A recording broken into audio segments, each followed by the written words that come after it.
आपातकाल में ब्राह्मण आदि वर्णों के कर्तव्य। युधिष्ठिर ने पूछा, महाराज, ब्राह्मण का यदि अपने धंधे से गुजर ना हो सके तो वह आपत्ति काल में वैश्य धर्म के अनुसार जीविका चला सकता है या नहीं?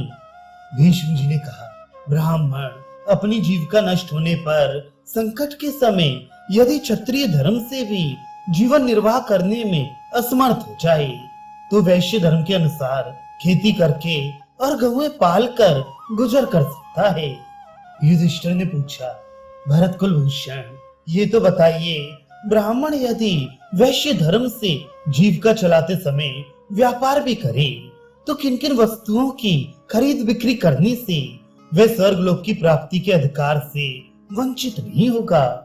भीष्म जी ने कहा, युधिष्ठिर, ब्राह्मण को मदिरा, मांस, शहद, नमक, तिल, पकाया हुआ अन्न, घोड़ा, बैल, गाय, बकरा, भेड़ और भैंस आदि पशु, इन वस्तुओं का तो हर हालत में त्याग कर देना चाहिए, क्योंकि इनके बेचने से उसे नरक में जाना पड़ता है।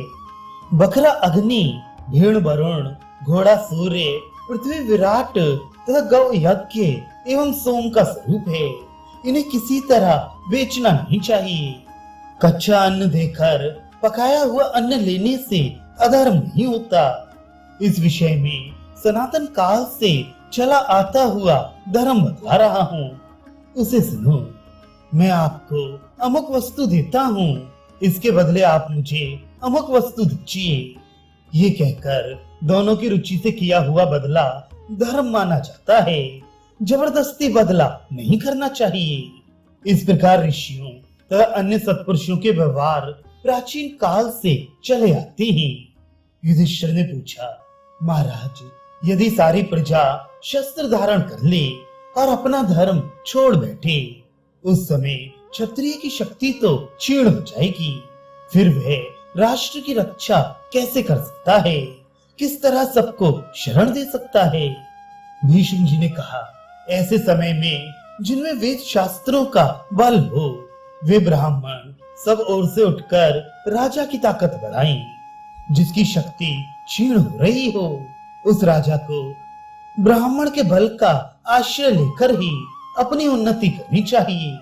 जब डाकू और लुटेरे प्रजा में वर्ण संकरता फैला रहे हो और उनके द्वारा धर्म मर्यादा का उल्लंघन हो रहा हो, उस समय इस अत्याचार को रोकने के लिए यदि सब जाति के लोग भी हथियार उठाएं तो कोई दोष नहीं होता। युधिष्ठिर ने पूछा, यदि क्षत्रिय जाति ही सब ओर से ब्राह्मणों के साथ दुर्व्यवहार करने लगे, उस समय ब्राह्मण अथवा वेद की रक्षा कौन करे?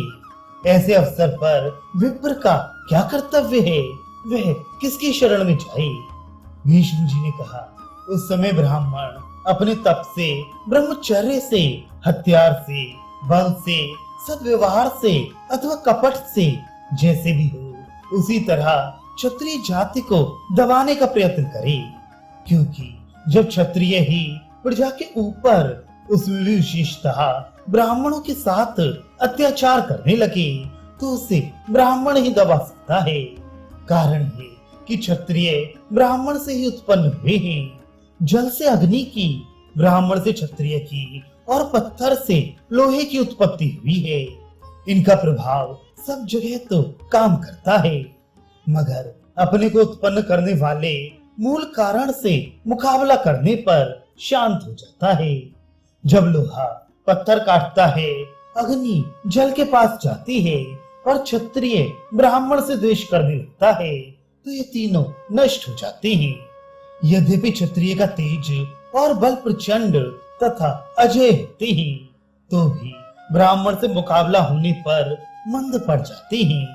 यदि कदाचित ब्राह्मण की शक्ति कम हो गई हो और क्षत्रिय जाति भी दुर्बल पड़ गई हो, उस समय जब सब वर्णों के लोग ब्राह्मणों के साथ अत्याचार करते हो, तो जो लोग ब्राह्मणों की, धर्म की तथा अपनी रक्षा के लिए प्राणों की परवाह न करके दुष्टों के साथ क्रोध पूर्वक लड़ते हैं, उन मनस्वी पुरुषों को पुण्य लोकों की प्राप्ति होती है। ब्राह्मण की रक्षा के लिए सबको शस्त्र ग्रहण करने का अधिकार है। यज्ञ, वेदाध्ययन, तपस्या और निराहार व्रत करने वाले लोगों को जिन उत्तम लोकों की प्राप्ति होती है, उनसे भी उत्तम लोक ब्राह्मण के लिए प्राण देने वाले शूरवीरों को प्राप्त होते हैं।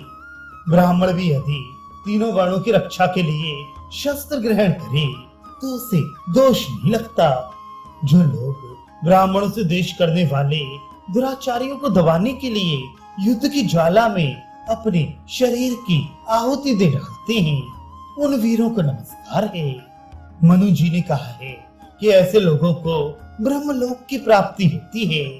जैसे अश्वमेध यज्ञ के अंत में अव्रत स्नान करने वाले मनुष्य पाप रहित होकर पवित्र हो जाते हैं, उसी प्रकार युद्ध में शस्त्रों द्वारा मारे गए वीर भी पवित्र हो जाते हैं। सबके साथ मैत्री का व्यवहार करने वाले धर्मात्मा मनुष्य भी देश काल की परिस्थिति के अनुसार दूसरों की रक्षा के लिए कठोरतापूर्ण बर्ताव, हिंसा रूप पाप करते हैं, तो भी उन्हें उत्तम गति ही प्राप्त होती है। अपनी रक्षा के लिए अन्य वर्णों में यदि कोई बुराई आ रही हो तो उसको रोकने के लिए तथा दुष्टों को दंड देने के लिए इन तीन अवसरों पर ब्राह्मण भी शस्त्र ग्रहण करे तो उसे दोष नहीं लगता। युधिष्ठिर ने पूछा, पितामह, जब लुटेरे अपना सिर उठाएं, क्षत्रिय निर्बल हों, सब वर्ण के लोग एक दूसरे की स्त्रियों के साथ बलात्कार करने लगे और प्रजा की रक्षा का कोई उपाय न सूझे, उस अवस्था में यदि कोई बलवान ब्राह्मण, वैश्य अथवा शूद्र धर्म की रक्षा के लिए दंड धारण करके प्रजा को लुटेरों के हाथ से बचाए तो वह राजा हो सकता है या नहीं, राज कार्य कर सकता है या नहीं। भीष्म जी ने कहा, बेटा, जो अपार संकट से पार लगा दे, बिना नाव के डूबते हुए को नाव बनकर सहारा दे, वे शूद्र हो या कोई और, सर्वथा सम्मान की योग्य है। डाकुओं के आक्रमण का शिकार होकर कष्ट पाती हुई अनाथ प्रजा को जिसके शरण में जाने से सुख मिले, उसी को अपना बंधु समझकर प्रेम से सत्कार करना चाहिए। दूसरों का भय दूर करने वाला मनुष्य कोई भी क्यों ना हो, आदर का पात्र है। काठ का हाथी, चमड़े का हिरण, हिजड़ा मनुष्य, ऊसर खेत, नहीं बरसने वाला बादल, अपड़ ब्राह्मण और रक्षा न करने वाला राजा, ये सबके सब निरर्थक है। जो सदा सत्पुरुषों की रक्षा करे और दुष्टों को दंड दे, वही राजा बनने योग्य है, वही समूचे राष्ट्र का भार संभाल सकता है। युधिष्ठिर ने पूछा, पितामह, यज्ञ के ऋत्विज कैसे होने चाहिए? भीष्म जी ने कहा, बेटा, जो ऋक, साम और यजुर्वेद के ज्ञाता, मीमांसा के विद्वान और राजा के लिए शांति पुष्टि आदि कर्म करने वाले हों, वे ही ऋत्विज होने योग्य हैं। वे सब एक तरह के विचार वाले, एक दूसरे के हितैषी, सर्वत्र समान दृष्टि रखने वाले, दयालु, सत्यवादी, ब्याज न लेने वाले तथा सरल स्वभाव के होने चाहिए। इसी तरह जो विद्वान, द्रोह और अभिमान से रहित, लज्जा, क्षमा, शम, दम आदि गुणों से युक्त, बुद्धिमान, सत्यवादी, धीर, अहिंसक, राग द्वेष से शून्य, कुलीन, शास्त्रज्ञ, सदाचारी और ज्ञान से संतुष्ट हो, वही ब्रह्मा के आसन पर बैठने का अधिकारी है। ये सभी ऋत्विज महान एवं सम्मान की योग्य हैं।